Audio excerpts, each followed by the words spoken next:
azt a kurva, az szinte az egész szezon az.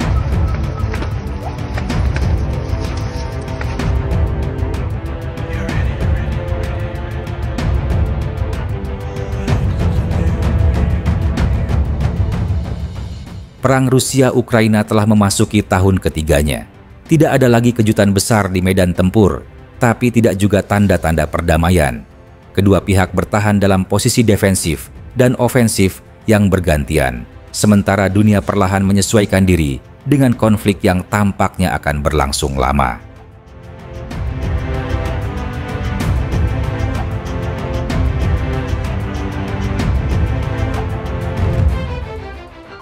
Beberapa minggu terakhir, Rusia meningkatkan serangan udara terhadap Ukraina. Gelombang drone dan rudal kembali diarahkan ke Kiev, Odessa, dan wilayah timur. Serangan malam hari menjadi bagian rutin dari strategi tekanan Rusia. Sebagian besar proyektil berhasil ditembak jatuh oleh sistem pertahanan udara Ukraina, tetapi sebagian kecil tetap menimbulkan kerusakan pada infrastruktur dan perumahan warga. Target utama tetap sama, pembangkit listrik, jalur logistik, serta fasilitas militer. Dengan musim dingin yang semakin dekat, serangan terhadap jaringan energi diperkirakan akan memberi dampak besar bagi kehidupan warga sipil.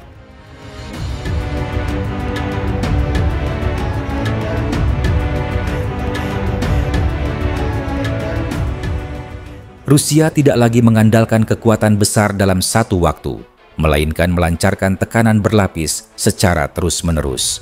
Moskow menggunakan berbagai jenis senjata, mulai dari rudal jarak jauh kaliber dan Iskander hingga drone kamikaze Shahed 136 buatan bersama Iran. Serangan dilakukan dalam jumlah besar dan dalam tempo teratur.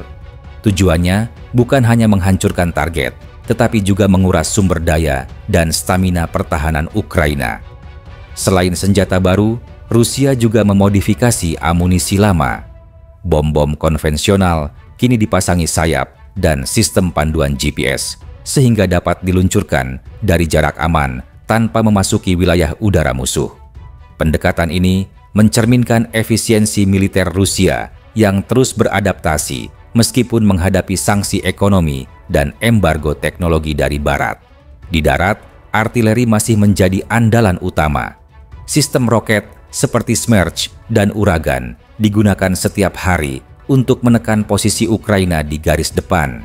Rusia juga mengandalkan kemampuan perang elektronik, memblokir sinyal komunikasi dan navigasi drone Ukraina.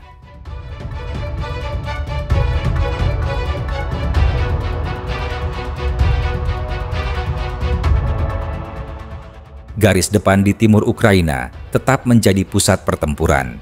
Wilayah Donetsk dan Zaporizhia menjadi area paling aktif, dengan puluhan kontak senjata terjadi setiap hari.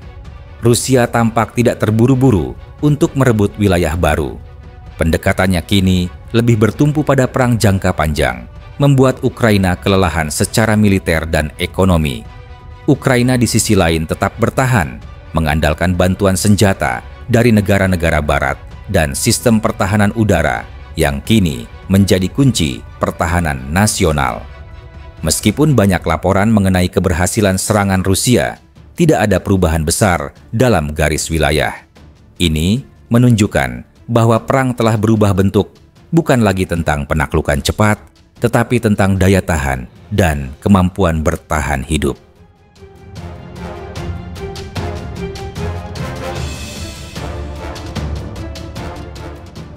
Reaksi dunia terhadap perang ini tetap terpecah.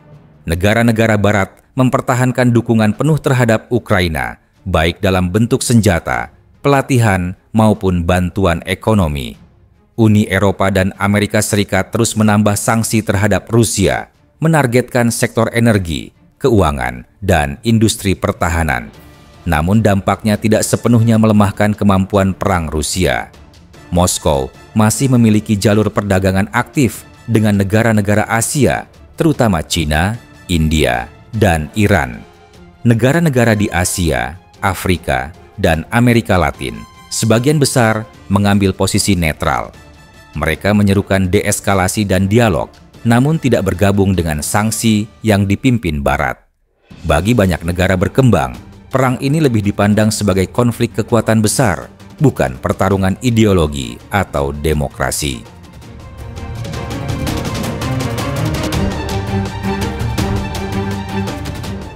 Perang ini memberi efek luas terhadap dunia.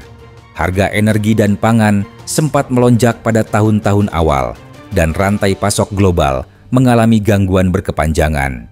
Di Eropa, negara-negara mempercepat transisi energi untuk mengurangi ketergantungan terhadap gas Rusia. Namun di sisi lain, Rusia berhasil menemukan pasar baru di Asia. Bagi dunia industri pertahanan, perang ini menjadi laboratorium nyata bagi senjata modern. Drone, sistem anti-drone, dan perang elektronik berkembang pesat. Perang juga mengubah cara dunia melihat kekuatan militer konvensional. Jumlah pasukan dan tank tidak lagi menjadi ukuran utama, melainkan kemampuan adaptasi teknologi dan produksi amunisi.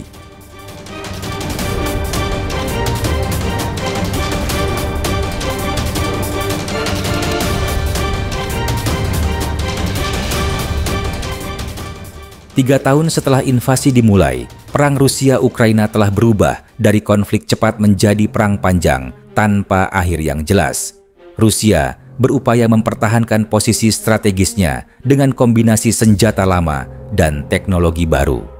Ukraina bertahan dengan dukungan Barat, mengandalkan pertahanan udara dan diplomasi internasional.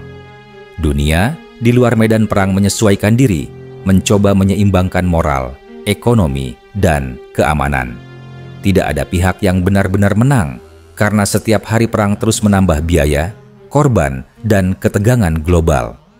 Seiring waktu berjalan, perang ini mungkin akan menentukan arah politik dunia dalam 1 dekade ke depan. Apakah menuju keterbukaan dan diplomasi, atau menuju dunia yang semakin terfragmentasi dan penuh kecurigaan? Yang pasti, konflik ini telah menunjukkan satu hal, bahwa perang modern bukan lagi sekadar soal senjata dan wilayah, tetapi tentang ketahanan ekonomi, informasi, dan persepsi.